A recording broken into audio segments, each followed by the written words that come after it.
अच्छा जनाब, आज पाकिस्तान के अंदर जो है जरदारी साहब जब से प्रेसिडेंट बने हैं उसके बाद उन्होंने कुछ खिताब नहीं किया था, तो आज उनका मेडन एड्रेस था और उसके अंदर इन्होंने कहा जी कि मुल्क के अंदर दोस्ती बनाने की ज़रूरत है और ये लड़ाई झगड़े ख़त्म करने की ज़रूरत है, एक ऐसा पॉलिटिकल एनवायरनमेंट बनाने की ज़रूरत है जहाँ पे कि तमाम स्टेक होल्डर्स जो हैं मिल के बैठ सकें और एक वर्किंग रिलेशनशिप ज़रूर होना चाहिए। इसके अलावा सबको विद इन कॉन्स्टिट्यूशनल फ्रेमवर्क में काम करना चाहिए और इंस्टीट्यूशंस के बीच में हार्मनी होनी चाहिए। पायन फिर तुसी क्यों नहीं किया जिस वेले तुसी जड़े हो गवर्नमेंट चला रहे सो हैं।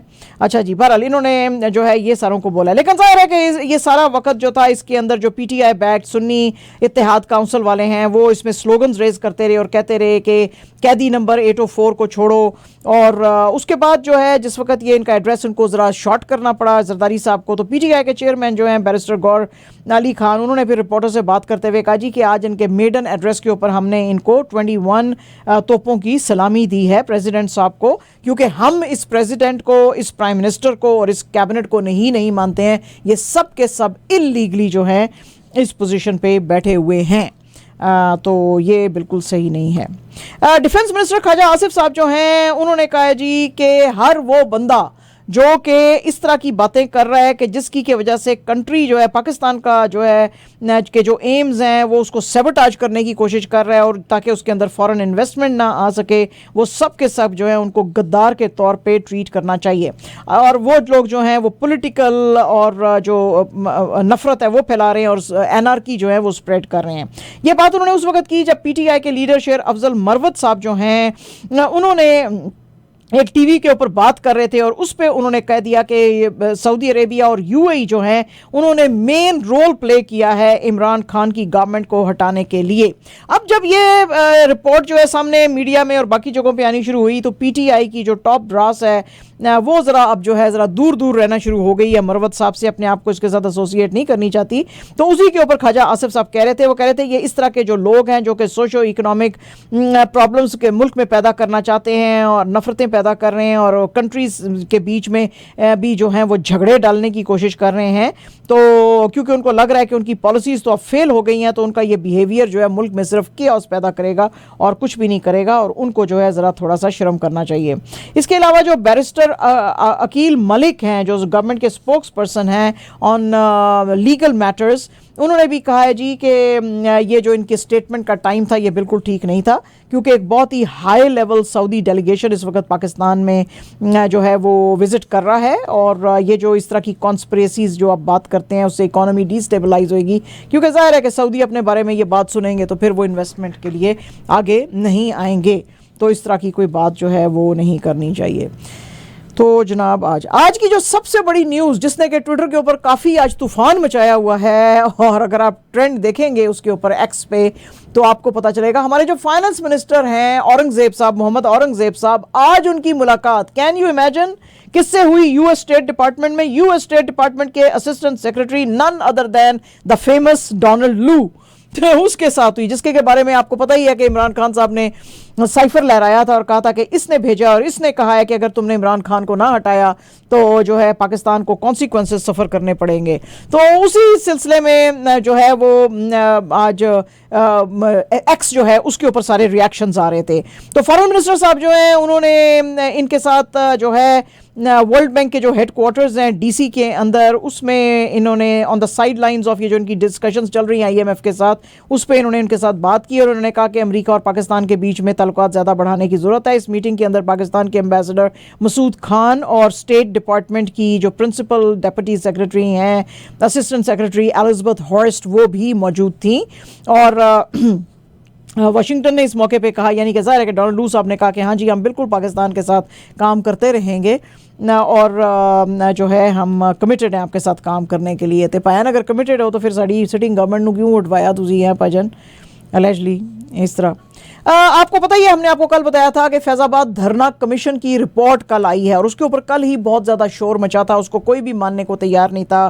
ख्वाजा आसिफ ने कल भी कहा था कि ये बिल्कुल इनकॉन्क्लूसिव और गलत किस्म की रिपोर्ट है और इनको खुद इंट्रोस्पेक्ट करना चाहिए कि ये जो है क्या बात कर रहे हैं कमीशन वाले। आज एक और जो है PMLN के लीडर जो है एहसन इकबाल साहब, उन्होंने भी इसके ऊपर बात की है और आज उन्होंने बहुत सीरियस एलिगेशंस जो हैं वो लगाए हैं। उन्होंने कहा ये जो फॉर्मर ISI के DG थे फैज़ हमीद साहब, इन्होंने तहरीक लब्बैक पाकिस्तान के साथ मुआहदा जो था पहले कर लिया था, और उस वक्त के जो सिटिंग प्राइम मिनिस्टर थे शायद खाकान अब्बासी, उनसे इजाजत नहीं ली थी, बल्कि जब सिग्नेचर्स हो गए थे तो फिर ये जो है लेकर प्राइम मिनिस्टर के पास आए थे और उनको डील शो की थी।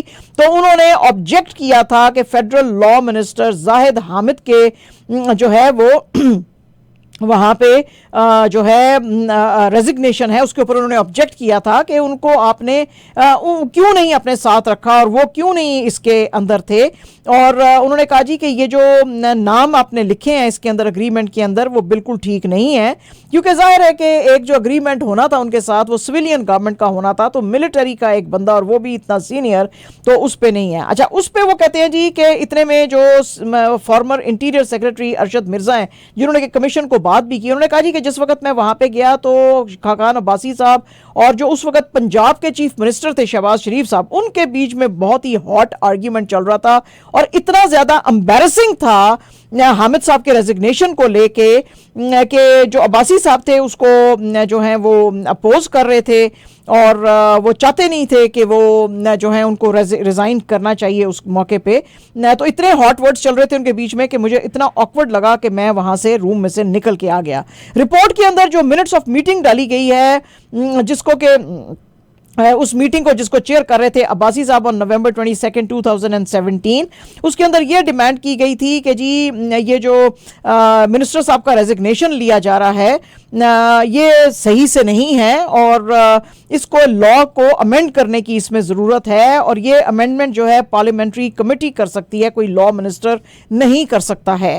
और जो है इस तरह की बातें चल रही थी। फैज़ हमीद साहब जो थे एज अ रिजल्ट उन्होंने कहा जी एहसन इकबाल साहब ने कि उन्होंने वायलेट की थी अपनी अथॉरिटी इस तमाम डील के अंदर। फॉर्मर जो सेक्रेटरी डिफेंस थे लेफ्टिनेंट जनरल इकरामुल हक साहब, उन्होंने कहा जी कि चूंकि कोई सॉलिड एविडेंस भी नहीं थी कि कौन क्या कर रहा था और जो कोई भी नाम भी नहीं लिया था उन्होंने कि जी किस सर्विस मेंबर को जो यानी कि आर्म्ड फोर्सेस का जो मेंबर है वो किसने एक्ट किया है अगेंस्ट द सर्विस, तो इसलिए जो है इस धरने के अंदर जिसने कि इन्फ्लुएंस किया था 2018 के इलेक्शन रिजल्ट्स को भी, तो उसमें कुछ किसी को इल्ज़ाम नहीं दिया जा सकता था।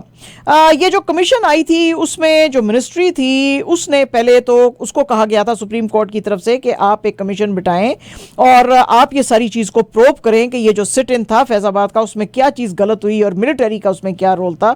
सुप्रीम कोर्ट ने बड़े स्पेसिफिक ऑर्डर्स दिए थे कि इसके अंदर जो है प्रूफ आपको लाना पड़ेगा कि कौन से मिलिट्री का अफसर जो है इसके अंदर शामिल है और उसकी बेस पे फिर उन ऑब्जर्वेशंस की बेस पे फिर हम अपना डिसीजन देंगे।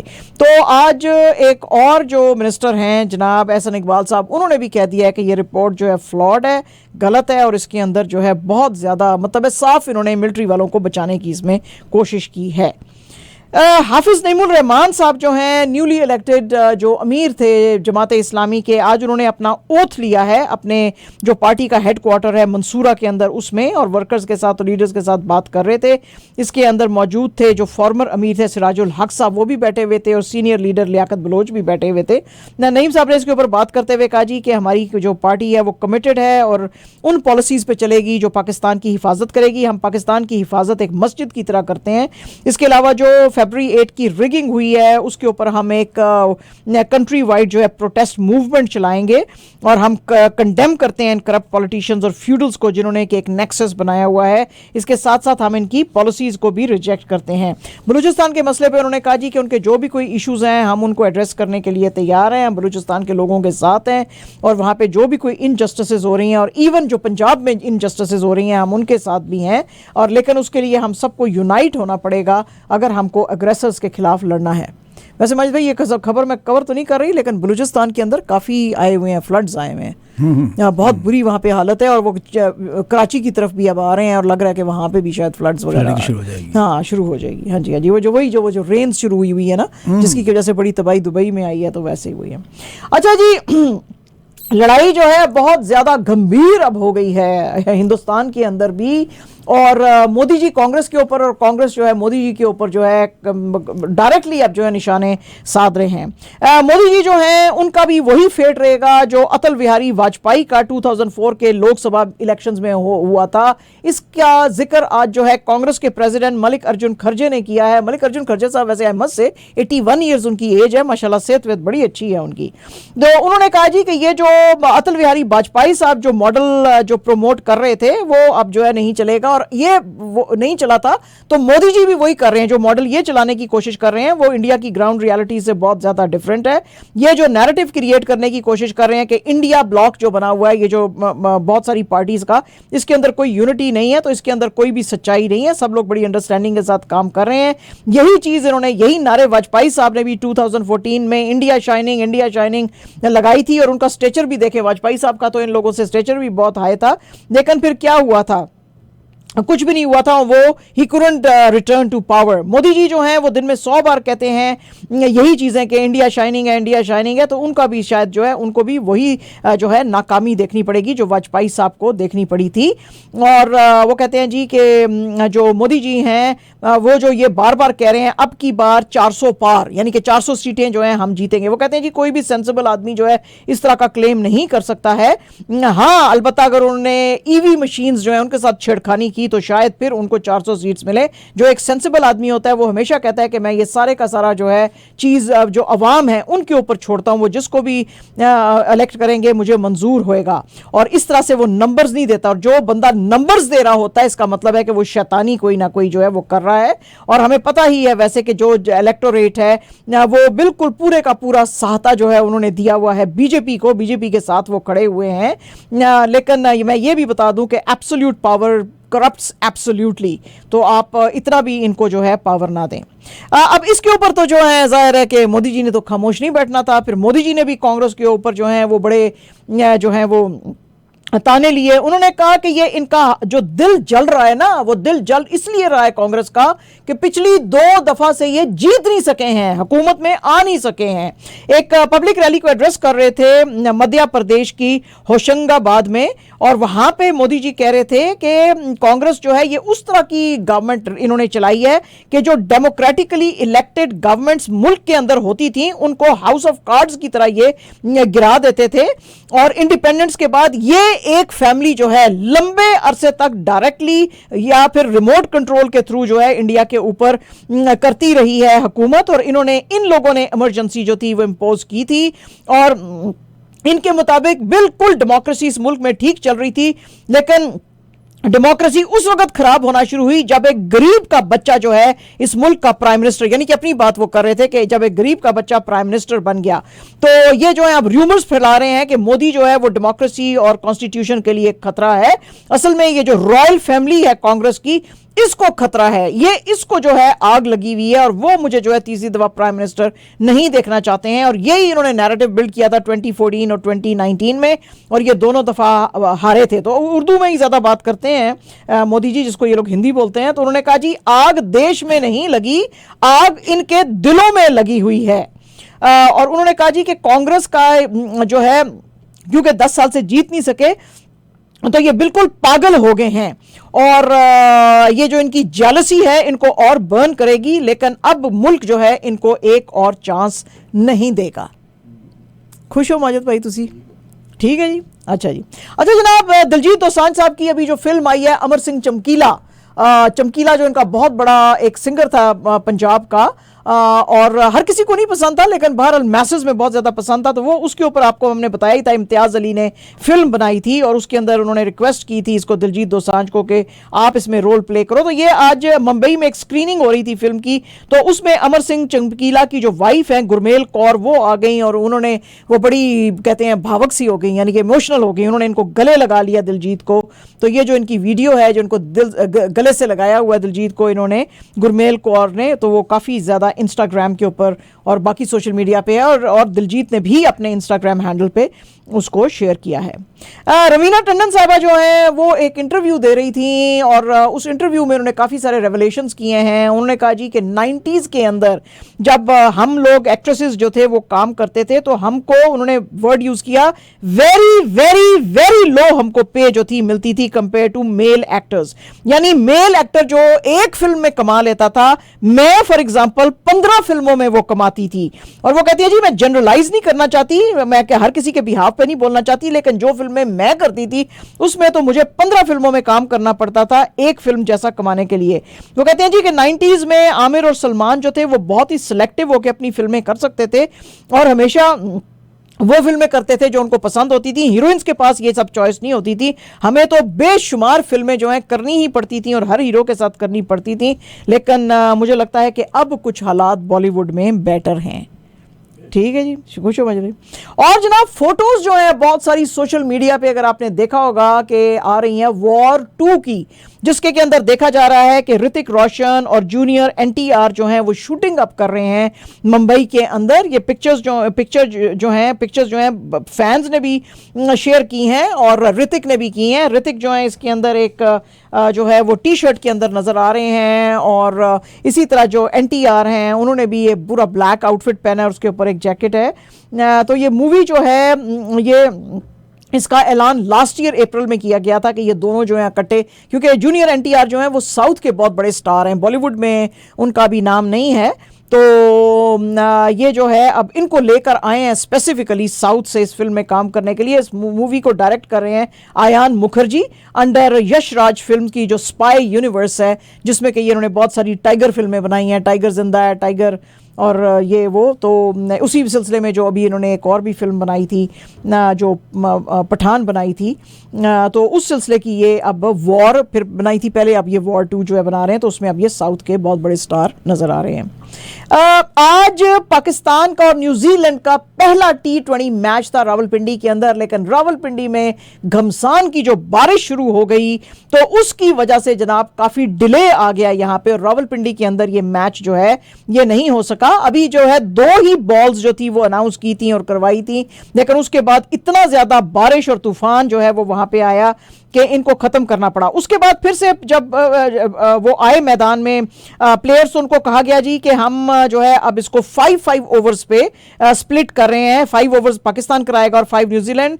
शाहीन शाह अफरीदी जो है उन्होंने अपनी सेकेंड ही बॉल जो थी इन स्विंग डिलीवरी करते हुए टिम रॉबिन्सन को आउट किया था और जो है वो उसके बाद जो है बारिश तेज हो गई और एम्पायर्स ने कॉल ऑफ किया। इससे पहले न्यूजीलैंड जो है उन्होंने टॉस जीता था और कैप्टन जो है माइकल ब्रेसवेल उन्होंने डिसाइड किया था बैट करने का। इसमें पाकिस्तान की तरफ से नए जो 3 प्लेयर्स हैं जिन्होंने डेब्यू किया था वो उस्मान खान, इरफान खान नियाजी और अबरार खान है। इसके अलावा जो न्यूजीलैंड की तरफ से जिसने डेब्यू किया है वो है जॉश क्लार्कसन। और बैड न्यूज ये हुई कि आज फर्स्ट T20 शुरू होने से पहले जो बैटर हैं right handed batter Azam Khan साहब, उन्होंने कहा जी मुझे बड़ा डिस्कम्फर्ट फील हो रहा है राइट नी और राइट काफ मसल के अंदर। तो ये जो इनकी ट्रेनिंग हो रही थी वेंसडे को उसके बाद इन्होंने फौरन कंप्लेंट्स की। पीसीबी के जो हैं फिजियो वगैरह उन्होंने इनको देखना शुरू किया और उनको मेडिकल अटेंशन दी, लेकिन पीसीबी ने कहा जी कि इनकी रेडियोलॉजी की रिपोर्ट के बाद ही हम इंश्योर कर सकेंगे कि ये बाकी के मैचेस खेल सकते हैं। आजम की जो एज है वो 25 है और इन्होंने जो है कुछ इतना ज़्यादा कभी वो किया नहीं है स्कोर, सिर्फ लगता है कि जैसे 29 इनका हाईएस्ट रहा होगा average at an average of 7.89, लेकिन अभी PSL 9 में इन्होंने बड़ा ब्रिलियंटली परफॉर्म किया था। और इसके साथ साथ अभी जो 11 day fitness camp Pakistan military का काकुल के अंदर जो चल रहा था उसमें भी इन्होंने पार्टिसिपेट किया था। लेकिन जाहिर है कि बात तो यही है कि आजम खान जो है बहुत ही अनफिट है। I mean look at him, he doesn't look like a he doesn't look like a cricketer. कहाँ पे होते हैं आजकल ऐसे इंटरनेशनल क्रिकेटर, स्लिम ट्रिम लड़के जो हैं वो हैं। तो बहरहाल जी अब ये नहीं आज, और आज मैच भी नहीं खैर हो सका, तो चलो बचत हो गई इनकी। कैप्टन हेली मैथ्यूज जो हैं वेस्ट इंडीज़ की, उन्होंने आज जनाब पाकिस्तान विमेंस क्रिकेट टीम को हराया अपने फर्स्ट ओडीआई में, जो कि ये मैचेस जो हैं चल रहे हैं नेशनल बैंक स्टेडियम कराची के अंदर। इसने खुद जो है she led from the front as the captain और इसने 140 रन्स बनाए इन 150 बॉल्स और इसमें 15 जो हैं चौके थे और एक छक्का था। और इससे पहले इन्होंने टॉस जीता था और बैटिंग करने के लिए कहा था। इन्होंने 102 रन्स ऐड किए थे in 127 balls for second wicket with Shamen Campbell, क्योंकि जो वेस्ट इंडीज़ की जो ओपनर थी रशादा विलियम्स, वो सिर्फ जो है एक रन बना के ही आउट हो गई थी थर्ड ओवर के अंदर। कैम्पबेल ने फिर उसके बाद स्कोर किए 45 इन 71 बॉल्स और जो सनेल हेनरी हैं उन्होंने भी बनाए 23। वेस्ट इंडीज़ ने ख़त्म किया अपना मैच 269 फॉर 8 पे 50 ओवर्स में। पाकिस्तान की सादिया इकबाल और तूबा हुसैन ने 2-2 विकेटें ली। पाकिस्तान को ऑल आउट इन्होंने किया 156 इन 35.5 ओवर्स में। सो पाकिस्तान लॉस्ट बाय 113 रन्स।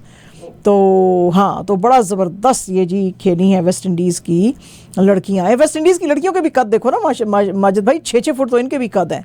तो अब क्या मुकाबले करेंगी बेचारी हमारी 5 फीट 2 इंचेस वाली लड़कियों के साथ, ही इनका क्या मुकाबला है। आज इंडियन कैप्टन रोहित शर्मा साहब जो हैं उन्होंने बड़ा ज़बरदस्त एक जो है इंटरव्यू दिया। एक पॉडकास्ट हो रहा था असल में, जो ऑस्ट्रेलियन लेजेंड है एडम गिलक्रिस्ट और जो फॉर्मर इंग्लिश स्किपर हैं माइकल वॉन, उनके साथ ये कर रहे थे। और उसके अंदर उन्होंने कहा जी कि इंडिया पाकिस्तान के मैचेस होने चाहिए और मैं तो खास तौर पे पाकिस्तान के साथ टेस्ट मैचेस खेलना चाहता हूं और दोनों कंट्रीज के बीच, दोनों देशों के बीच में बायलैटरल क्रिकेट जो है उसको बिल्कुल शुरू होना चाहिए। दोनों देशों ने, आपको पता ही है कि टेस्ट जो है 2007 के बाद से नहीं खेला है। दोनों के बीच में बायलैटरल क्रिकेट जो है वो सस्पेंडेड है। इंडिया ने लास्ट होस्ट किया था पाकिस्तान को 2013 में लिमिटेड ओवर सीरीज के लिए और अब ये दोनों टीमें सिर्फ वर्ल्ड कप्स और एशिया कप में ही मिलती हैं। आखिरी दफा ये वर्ल्ड कप में अक्टूबर में मिली थी जिसमें इंडिया ने पाकिस्तान को 7 विकेट से हराया था एट नरेंद्र मोदी स्टेडियम। ये इंडिया के अंदर मैचेस हो रहे थे। तो उन्होंने कहा जी कि मुझे लगता है कि हम दोनों अगर खेलेंगे तो it's going to be really great और पाकिस्तान का जो बॉलिंग लाइन अप है वो बड़ा सुपर्ब है और it's going to be an awesome series अगर हम दोनों के बीच में होती है। लेकिन मैं चाहता हूं कि किसी न्यूट्रल वेन्यू पे होए, लेकिन ये T20 वगैरह के लिए हम मिलते हैं वो नहीं, टेस्ट के लिए मिले।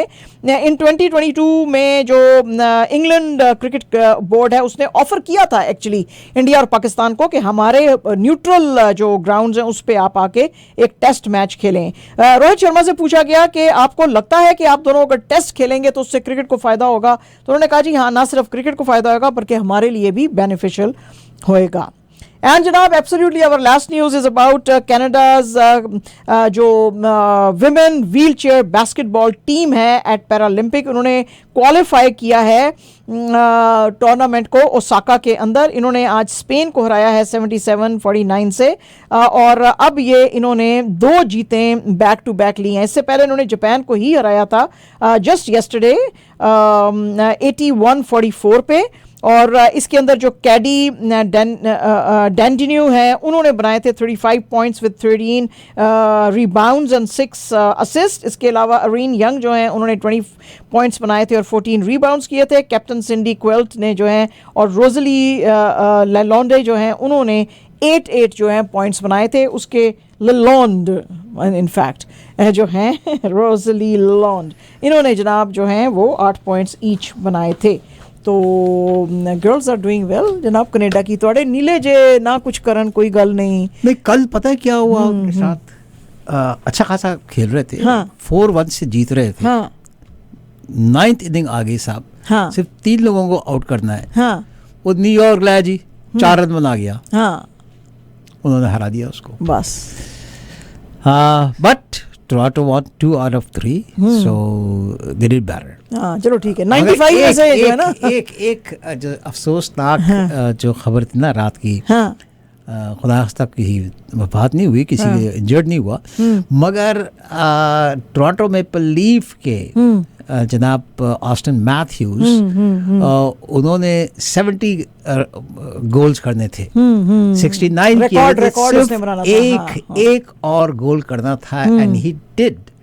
प्लेड वेरी वेल, और वो 12 से 14 शॉट्स मारे उसने, मगर इत्तेफाक से जब पक से नहीं जाना हो तो नहीं जाना है भाई, नहीं जाना। हाँ, वो हमेशा आंखें मोड़ के उधर चली गई साइड पे, and he couldn't make it.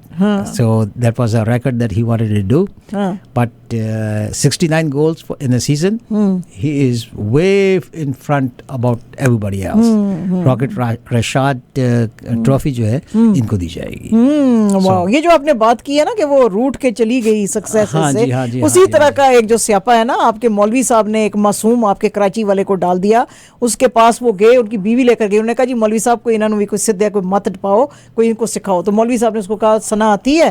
तो उसने बड़ा शर्माते हुए कहा, उसने कहा सना तो नहीं शुमाइल आती है। आपने भी बिल्कुल वही बात की है माजिद भाई कि सक्सेस जो है वो मुंह मोड़ के चली गई, वो आई नहीं उसके पास। सक्सेस नहीं आई, सक्सेस नहीं आई, अनसक्सेस आई, अनसक्सेस आ गई। हाँ। मगर but on the other hand, seriously, he played very well for the whole year, and 69 goals is not an easy job. He did do 69 goals, which is गोले कहते हैं, defendable, 69 गोले बनाई, वो deserve करता है। Congratulations from us. अच्छा, चलो Austin Matthews, congratulations, well done. अब जो है प्ले ऑफ शुरू हो गए। संडे को पहला गेम है टोरंटो एंड बॉस्टन का। तो वो तो उन्होंने हारना ही है, बॉस्टन से तो नहीं जीत सकते माजिद भाई, है ना? क्यों? नहीं, वो तो बड़ी अच्छी कोई टीम है ना। क्यों? यही जवाब है, मैंने दे दिया आपको, क्यों अच्छी टीम है।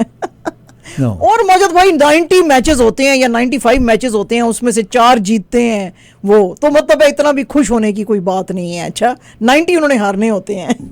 नहीं 90 तो संडे से शुरुआत होगी। 90 से सैटरडे को, Saturday night, most probably 8 o'clock I think is the start game, and downtown अगर जाना है आपने तो मत जाए क्योंकि वहाँ पर जो है ये हमारा क्लोजर्स चल रहे हैं बहुत सारे। हाँ, नया नाम तो पता नहीं, याद नहीं है मुझे, मगर डंडा स्क्वायर जो है, डंडा स्क्वायर पे ये समझ लीजिए कि वहाँ पर डंडे पड़ सकते हैं आपको।